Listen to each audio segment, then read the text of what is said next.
Social media platform पर एक post कर दिया है जिसमें ये दावा किया जा रहा है कि भैया उन्होंने देश के सैनिकों का अपमान कर दिया। आपने वो पोस्ट पढ़ा क्या?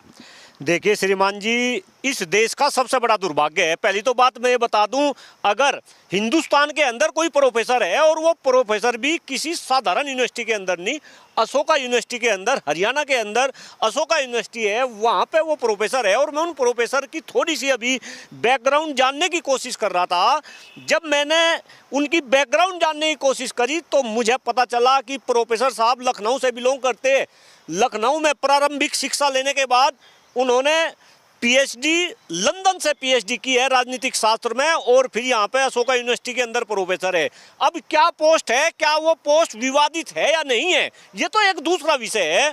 लेकिन कोई भी प्रोफेसर, मैं गारंटी के साथ कह रहा, चूंकि मैं भी शिक्षा क्षेत्र से जुड़ा, मैं भी प्रोफेसर हूँ, कोई भी प्रोफेसर हमेशा और हमेशा देश हित की बात करेगा, राष्ट्र हित की बात करेगा।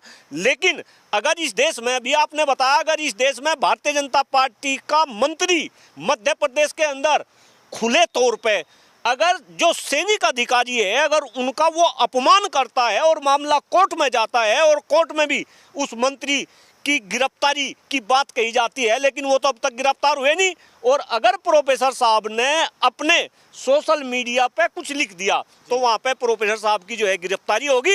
ये अपने आप में बहुत ही बड़ा दुर्भाग्य है। ये तो एक साफ इंडिकेशन ये दे रहा कि देश में कोई भी सरकार के खिलाफ नहीं बोल सकता।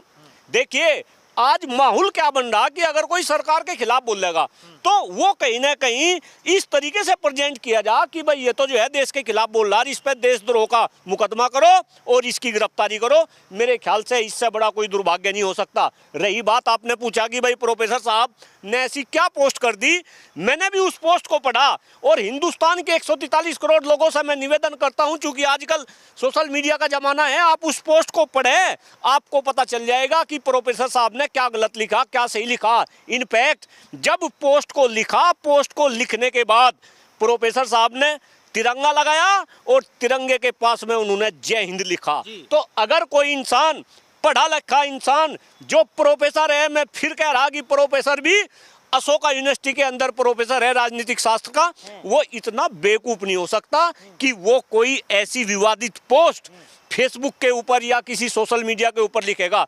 कहीं ना कहीं देश की जनता को समझना पड़ेगा कि भाई क्या सरकार, जो बुद्धिजीवी वर्ग है, जो शिक्षा क्षेत्र से जुड़े लोग हैं, और चूंकि मैं भी शिक्षा क्षेत्र से जुड़ा हूं और मैं भी बिंदास तरीके से बोलता हूं, तो इसका मतलब तो ये है भाई जो सरकार की नीति का विरोध करेगा उसके ऊपर कहीं ना कहीं इस तरीके की कार्रवाई की जाएगी। क्या सरकार कुछ डर तो दिखाने की कोशिश नहीं कर रही? कहीं ना कहीं अपने आप में बहुत ही सोचनी है।